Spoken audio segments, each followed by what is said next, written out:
Hello friends, welcome back to my channel Gyan Shankar. तो friends, ये political science का practice session है। काफ़ी सारे प्रैक्टिस सेशन मैंने ले रखा है। अगर आपने वो नहीं देखा तो आप उसे भी देख सकते हो। काफ़ी इंपॉर्टेंट क्वेश्चंस है। आगामी कोई भी आप एग्ज़ाम दे रहे हो, अगर आपका सब्जेक्ट पॉलिटिकल साइंस है तो ये प्रैक्टिस सेशन आपके लिए काफ़ी हेल्पफुल रहने वाला है। और कल रात में यूजीसी नेट की डेट शीट भी आ गई है। अगर आप जो दिसंबर वाला एग्ज़ाम देने वाले हो तो आप जान लो आपका एग्ज़ाम 6 जनवरी को है। मैंने वीडियो डाल रखा है। और दूसरे सब्जेक्ट के अगर आपके जो भी फ्रेंड्स जो भी हों तो उनको बता देना एग्ज़ाम डेट आ गई है। 3 से लेके 16 जनवरी तक एग्ज़ाम होगा। और हाँ, बड़ी खुशी की बात है कि 1 शिफ्ट में ही आप लोगों का एग्ज़ाम होगा। अब 2 शिफ्ट में नहीं होगा, तो नॉर्मलाइजेशन का जो पंगा था वो ख़त्म हो गया है। तो चलो स्टार्ट करते हैं आज का क्लास। आज के क्लास का फर्स्ट क्वेश्चन है।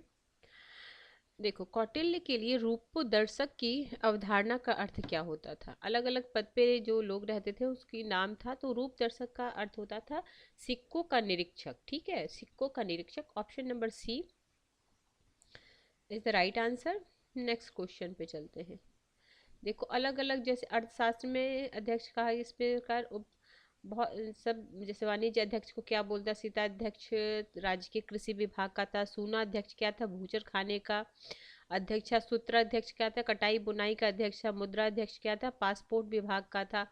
नवाध्यक्ष क्या था, जहाज रानी का था। तो लक्षणाध्यक्ष क्या था, टकसाल का। ये भी आता है लक्षणाध्यक्ष। आगे है लोहाध्यक्ष, तो धातु का। कुछ कुछ तो नाम से आपको पता चल जाएगा, लेकिन कुछ कुछ जो बिल्कुल नाम से अलग आपको दिखेगा तो उसको आपको ध्यान में रखना है। अगला है, प्लेटो ने इनके विचारों को लिया। तो प्लेटो ने किन के विचारों को लिया था। तो देखो, हेराक्लिस का भी लिया था, पैरामेडिस का भी लिया था, सुकरात का भी लिया था। तो उपरोक्त में से सभी हो जाएगा। Option number D. आगे है question number third. Question number third बोल रहा है, सुकरात से उन्होंने क्या लेते हैं। सुकरात जो प्लेटो के गुरु थे, प्रसिद्ध कथन सद्गुण ही ज्ञान है, वर्च्यू इज द नॉलेज। किसके लिए समस्त अस्तित्व एकदम गतिशील पदार्थ है। तो ये हॉब्स बोलते हैं, समस्त अस्तित्व एकदम गतिशील पदार्थ है। अगला है, रूसो ने एकेडमी ऑफ डिनोज द्वारा 1749 में प्रायोजित निबंध प्रतियोगिता में इस विषय पर पुरस्कार प्राप्त की थी। उन्हें,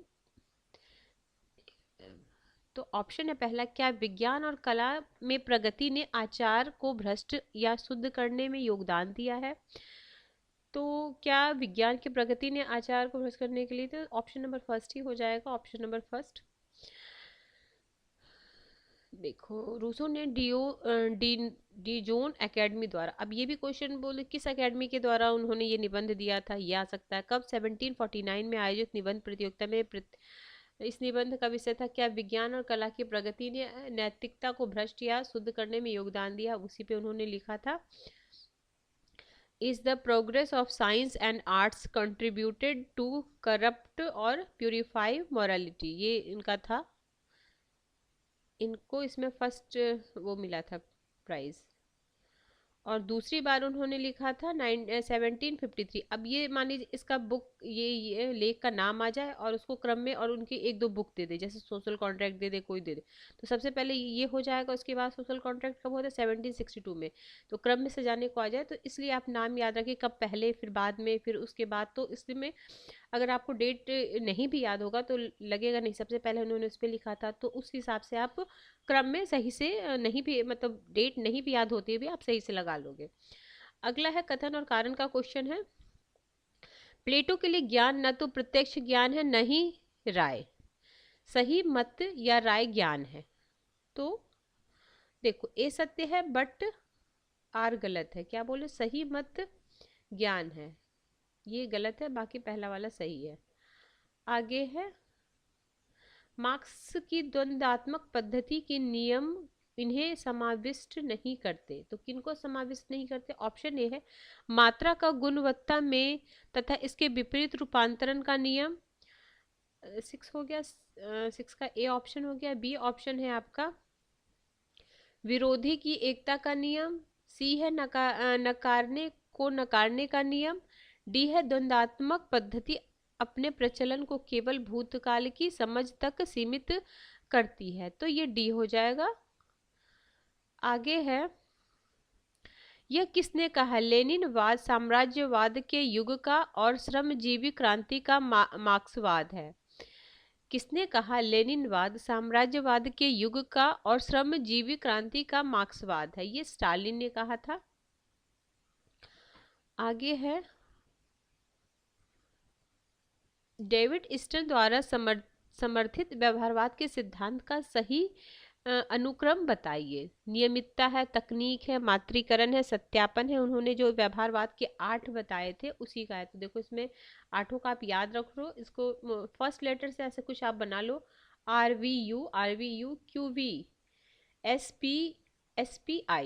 SPI लास्ट में है, ऐसे करके आप कर सकते हो, क्योंकि उसको क्रम में सजाने को अभी मान लीजिए इसमें 4 ये ऑप्शन दिया हुआ, ऑप्शन को चेंज करके भी दे सकता है, तो आपको याद रखना पड़ेगा। नियमन पहले है, रेगुलेटरी से, फिर सत्यापन है, फिर तकनीक का प्रयोग है, फिर परिणामीकरण है, फिर वैल्यू है, वैल्यू 5वें पे है, 6 है व्यवस्थाबद्धता, फिर शुद्ध विज्ञान, सबसे लास्ट में समग्रता। तो कैसे याद कर सकते हो? आरवीयू या तो जैसे भी आप करना चाहो आप कर लेना, याद करना, या 2-3 बार पढ़ोगे तो ध्यान में रहेगा। देखो पहले नियम बनाओ, फिर उसको सत्यापित करो, फिर टेक्निक का यूज करो, फिर उसका क्या परिणाम होगा वो देखो, परिणाम से क्या वैल्यू निकलता है, फिर वैल्यू निकला फिर उसको सिस्टमाइज करो, सिस्टमेटिक करो, फिर वो सिद्ध विज्ञान बन जाता है, फिर समग्रता। लास्ट 2 देखो, लास्ट 2-3 तो आपको याद ही रह जाएगा, और स्टार्टिंग वाला भी याद रह जाता है, बीच वाला में कंफ्यूजन होता है, तो ध्यान रखो, पहले नियम बनाओ, फिर सत्यापित करो, फिर तकनीक का यूज करो, फिर परिणामीकरण, फिर मूल्य हो गया, फिर व्यवस्था करो, मूल्य हो गया तो मतलब वैल्यू हो गया, तो फिर शुद्ध विज्ञान, फिर समग्रता। ठीक है। हाँ, ये इन्होंने इसको बौद्धिक जन, देखो व्यवहारवाद का वास्तविक जनक तो बोलते हैं किनको? डेविड स्टर्न को। लेकिन अगर पूछते व्यवहारवाद का बौद्धिक जनक किसको बोलते हैं, तो चार्ल्स मैरियम को बोलते हैं। और उनकी काफी फेमस बुक है न्यू एस्पेक्ट ऑफ पॉलिटिक्स, 1925। ठीक है। ग्राहम ब्लास की भी ये पूछी जाती है, ह्यूमन नेचर इन पॉलिटिक्स। और ऑर्थर बेंटले की, ये सब ना आपको मैच द फॉलोइंग में आपने PYQ किया होगा, तो मैच द फॉलोइंग में कई बार आपने ये सब बुक को देखा होगा। ऑर्थर बेंटले की पुस्तक है the process of government, Bentley है। और ग्राहम ब्लास है ह्यूमन नेचर इन पॉलिटिक्स। और चार्ल्स मैरियम का न्यू एस्पेक्ट ऑफ पॉलिटिक्स। ठीक है। अगला है, दक्षिण अफ्रीका के किस स्थान पर गांधी जी ने पहली बार जन विद्रोह को संगठित किया था? तो वो था Johannesburg, option B. Question number 9 हो गया, 10। सूची 1 सूची 2 को मिलाना। चार्ल्स मैरियम, हेज़्यूला, लियो स्ट्रॉस, डी ट्रूमैन। तो अभी हमने पढ़ा, अभी तो आपको अगर एक भी आता है, मान लीजिए एक का हमें थर्ड पता था, अब हम देखते हैं, एक भी पता होता तो आपका आंसर आ जाता। देखो एक से भी हो गया। फिर हो जाएगा हेज़्यूला, वो हो गया the behavioural persuasions in politics, the behavioural persuasions in politics. 4 हो गया। लियो स्ट्रॉस का है, लियो स्ट्रॉस का क्या, what is political philosophy and under studies. ठीक है। और ट्रूमैन का द गवर्नमेंट प्रोसेस। नेक्स्ट चलते हैं, आप इसका स्क्रीनशॉट लेना चाहो तो ले सकते हो। नेक्स्ट क्वेश्चन पे चलते हैं हम। क्वेश्चन नंबर 11, निम्नलिखित चिंतकों में से किन्हें सामान्यतः दार्शनिक उपागम का संस्थापक माना जाता है? तो प्लेटो, अरस्तु, आसान क्वेश्चन। प्लेटो और अरस्तु को माना जाता है। आगे चलते, बेवर की आदर्श नौकरशाही की विशेषता निम्नलिखित में से कौन सी है? देखो, स्टाफ एंड लाइन, निर्व्यक्तिकता, पदानुक्रम, औपचारिक अनौपचारिक संगठन। तो देखो अनौपचारिक तो होगा नहीं, सबसे पहली बात, इसको काटो। और ये भी नहीं, स्टाफ एंड लाइन भी नहीं, तो व्यक्तिकता नहीं, और पदानुक्रम हायरार्की तो होता ही है। तो second and third is the right answer. देखो इसको जरा मैं बता दूं। देखो, वेबर ने अपने प्राधिकार संबंधी सिद्धांत की व्याख्या में वैधानिक तार्किक पदाधिकार, लीगल रेशनल अथॉरिटी को नौकरशाही कहा। उन्होंने नौकरशाही के लक्षण, पद सोपान, कार्य विभाजन, नियम, योग्यता आधारित भर्ती, पूर्णकालिक अधिकारी, आजीविका विकास, नियमित परिश्रमिक, पेंशन लाभ, निजी लोकहित में अंतर्निर्वैयक्तिक व्यवस्था, व्यवस्थित अनुशासन एवं नियंत्रण, लिखित दस्तावेज एवं कार्य कुशलता आदि बताए। आगे है आपका क्वेश्चन नंबर, देखो वेबर ने अपनी पुस्तक, इनकी बुक भी the theory of social and economic organisation 1920 में नौकरशाही संबंधी विचार प्रस्तुत किए। कौन से बुक है, किसमें इन्होंने नौकर संबंध, अब ये क्वेश्चन बन जाए कि किस बुक में, पता है मैक्स वेबर ने नौकरशाही संबंधित विचार दिए, लेकिन किस बुक में दिए हैं, तो उन्होंने the theory of social and economic organisation में नौकरशाही संबंधी विचार प्रस्तुत किए हैं। वेबर ने 3 प्रकार के, ये भी कई बार आ जाता है, 4 ऑप्शन दे देगा, उसमें से कौन सा उनके 3 प्रकार के पदाधिकार नहीं है। तो देखो परंपरागत पदाधिकार है, करिश्माई है, विधिक और तार्किक है। ये भी याद रखना, परंपरागत है, करिश्माई है और विधिक तार्किक है। ड्वाइट वाल्डो के अनुसार अगर लोक प्रशासन में कोई प्रतिमान है तो वह वेबर का नौकरशाही का प्रतिमान है। अच्छा देखो वेबर, ड्वाइट वाल्डो ने भी इनकी वो की है, देखो उनके अनुसार लोक प्रशासन में कोई भी प्रतिमान है तो वह वेबर की नौकरशाही का प्रतिमान है। ठीक है, आगे चलते हैं। राजनीतिक संस्कृति के बारे में आलमंड और बर्बा के वर्गीकरण में निम्नलिखित में से क्या नहीं है। देखो क्या नहीं है पे बिल्कुल ध्यान देना, यानी आपको ये तो पता चल जाएगा क्या 3 इसमें से है। पहला ऑप्शन है संज्ञानात्मक उन्मुखीकरण, बी है भावात्मक उन्मुखीकरण, सी है मूल्यांकन संबंधी उन्मुखीकरण, डी है अनुभविक उन्मुखीकरण। तो ये अनुभविक नहीं है, बाकी क्या है, संज्ञानात्मक कॉग्निटिव है, मूल्यांकन है, इवोल्यूशन है, भावनात्मक है, 3 है। देखो कॉग्निटिव है, अफेक्टिव है और इवोल्यूटिव है, तो ये तीनों याद रखना। और क्या नहीं था, अनुभविक नहीं है, एक्सपीरियंस वाला नहीं। ठीक है, आलमन और वर्बन के अनुसार व्यक्ति के भीतर पाए जाने वाली अभिविन्यास अनेक तत्वों से निर्धारित होते हैं, जैसे समाज की प्रचलित परंपराएं, ऐतिहासिक स्मृतियां, प्रेरणाएं, मानकों, भाव, वेगों एवं प्रतीक आदि। आगे है असर्शन रीजन का क्वेश्चन है। देखो परासिकता अर्थव्यवस्थाओं जो दूसरों को प्रभावित करती है और वो जो दूसरों द्वारा प्रभावित होती है के समूह के बीच एक प्रकार का संबंध है। कारण बता रहा है, रीजन बता रहा है उसका, क्योंकि परासिकता अंतरराष्ट्रीय राजनीतिक अर्थव्यवस्था के मूल भाग परिधीय संबंधी संबंधों पर निर्भर करता है। ठीक है, तो क्वेश्चन नंबर क्या है हमारा 40 का हो जाएगा, बोथ आर सही और सही एक्सप्लेन कर रहा है।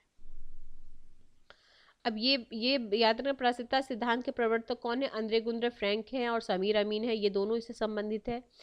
और इनका फ्रैंक का capital and under development in Latin America नामक पुस्तक है, जिसमें परासिकता के सिद्धांत का समर्थन किया लैटिन अमेरिका, उसी में हो सकता है दूसरा दे दे नाम, तो याद रखना capitalism and under development in Latin America.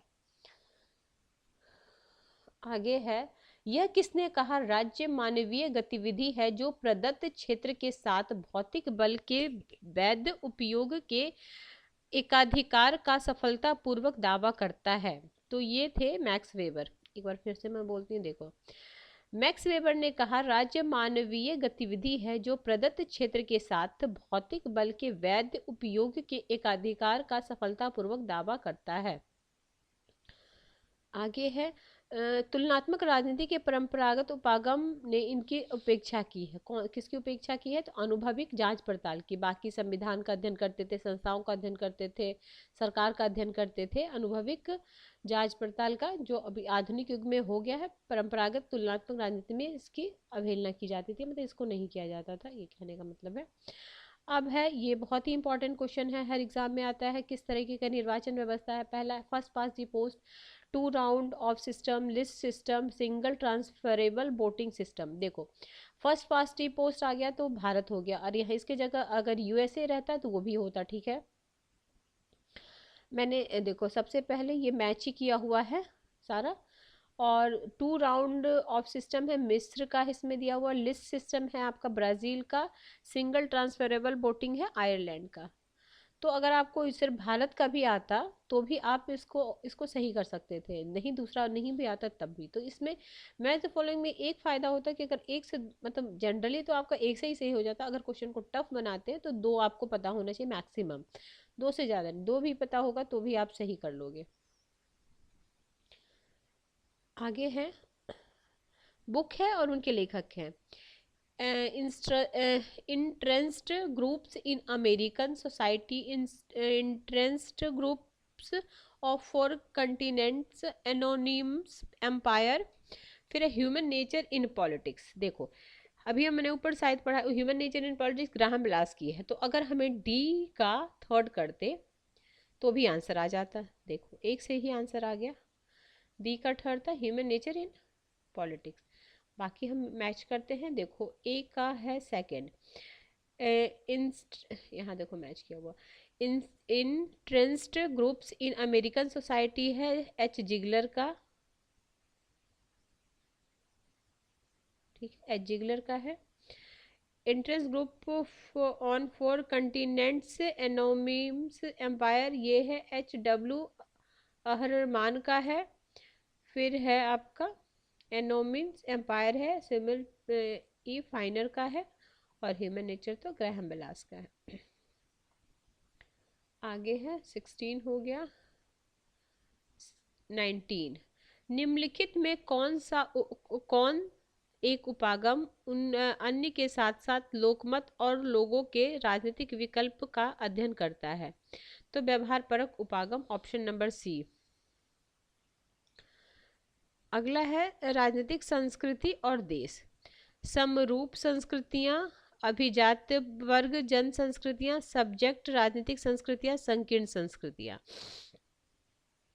तो देखो समरूप है आपका यूके, अभिजात वर्ग जन संस्कृति है भारत, सब्जेक्ट राजनीतिक संस्कृति है चीन, संकीर्ण संस्कृति Uganda. Option number B is the right answer. Next question पे चलते हैं। आलमंड बर्मन में 3 प्रकार की राजनीतिक संस्कृति का वर्णन किया है, संकीर्ण, पैरोकियल, अधीन, सब्जेक्ट और सहभागी।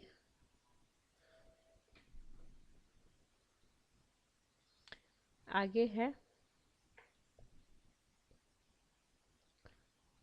और उनकी देखो आलमंड और बर्मा ने ब्रिटेन और अमेरिका की राजनीतिक संस्कृति को नागरिक संस्कृति की संज्ञा दी। यहाँ कानून का शासन, रूल ऑफ लॉ और कानून के प्रति सम्मान दोनों प्रमुखता पाई जाती है। कहाँ कहाँ? ब्रिटेन और अमेरिका। आगे फिर है मैच करना है, राष्ट्रपति है उनके समय के उपराष्ट्रपति का है। इसमें क्या करना है, निम्नलिखित में से कौन सा युग सुमेलित नहीं है, ठीक है। तो राजेंद्र प्रसाद जब राष्ट्रपति थे तो सर्वपल्ली राधाकृष्णन थे, ठीक बात है। जाकिर हुसैन तो बीबी गिरी थे, संजीव रेड्डी तो बीबी रत्नी, सी वाला नहीं है। और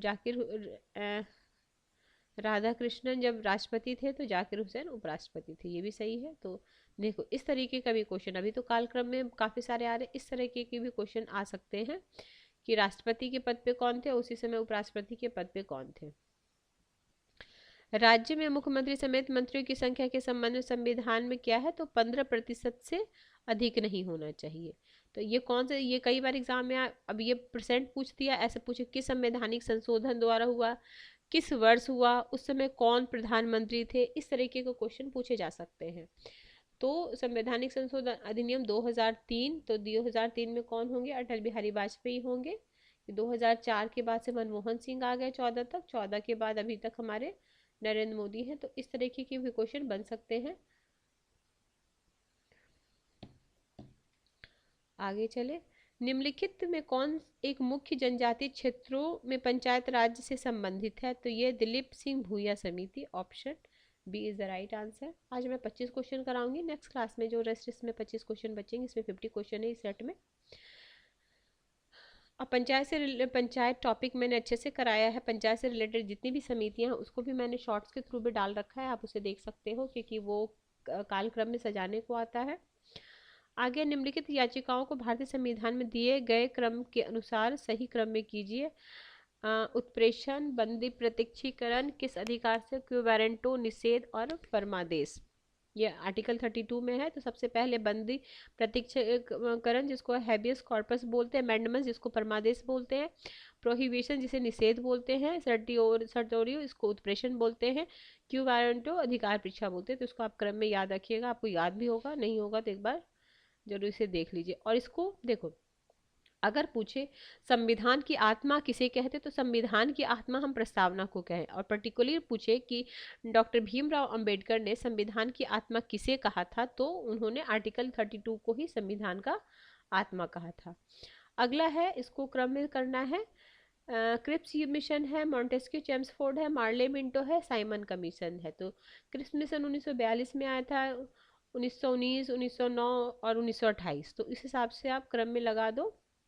आप इसका स्क्रीनशॉट देखो, मार्टे मिल 1909, मॉन्टेस्क्यू चेम्सफोर्ड 1919 होगा, 18 दिया। साइमन कमीशन जैसे आया था तो 18 से दिया, लेकिन 19 से बोलो। साइमन कमीशन आया था 27 में, रिपोर्ट दी थी 28 में, और क्रिप्स तो 42। उस हिसाब से सबसे बाद में क्रिप्स हो जाता, उससे पहले साइमन, उसके पहले मॉन्टेस्क्यू, उसके सबसे पहले मार्ले मिंटो हो जाता। आगे है इंडियन नेशनल कांग्रेस, तेलुगु देशम, केरल कांग्रेस, भारतीय साम्यवादी, मार्क्सवादी। तो इसको हमें क्रम में करना है। तो Indian national Congress umbrella party होती है, तेलुगु देशम क्षेत्रीय पार्टी है, केरल कांग्रेस राज्य पार्टी है, भारतीय साम्यवादी राष्ट्रीय पार्टी। ठीक है, चलो ठीक है फ्रेंड्स, आज मैंने आपको 26 करा दिया। नेक्स्ट क्लास में आगे का जो भी इसमें बचा वो करा दूंगी। तो किसी वजह से ये चैनल आपको हेल्प कर रहा है तो प्लीज़ चैनल को सब्सक्राइब कर लें, और सब्सक्राइब करने के बाद बेल आइकन को भी प्रेस करें, ताकि जब भी मैं वीडियो डालूँ तो आपको नोटिफिकेशन मिल जाए। तो और वीडियो को शेयर भी कर सकते हैं आप मेरे चैनल को। तो मिलते हैं हम नेक्स्ट वीडियो में, टिल देन बाय बाय।